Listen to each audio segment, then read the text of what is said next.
1 start.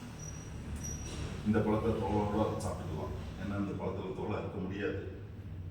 இது தோட்டத்தில் காய பறிச்சுட்டு வந்து பழுக்க வச்ச பழம். அநேகமாக ரசப்பூரி பழம்னு நினைக்கிறேன்.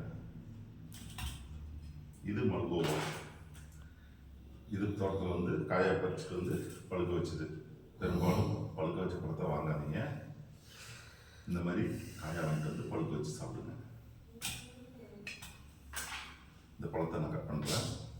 கத்தி முக்கியமாக நல்லா பதமாக இருக்கணும். கையை அறுத்துக்கிறக்கூடாது.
இந்த மாதிரி அறுத்து சாப்பிடும்போது தோலை பாதி பச்சையாக விட்டு அறுத்து சாப்பிட்டீங்கன்னா அதில் இருக்கக்கூடிய தோட்டத்துலேயே உங்களுக்கு முழுசாக கிடைக்கும்.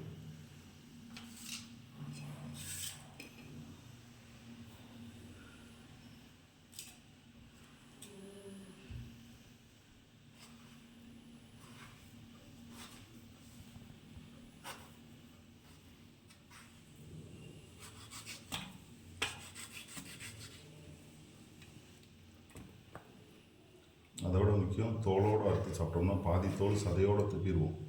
இப்படி சீவிட்டு சாப்பிட்டீங்க அப்படின்னா பழம் வேஸ்ட் ஆகாது. சீவும்போது பாதி பச்சையத்தை விட்டு சீவுனீங்கன்னா உடம்புக்கு இன்னும் நல்லது.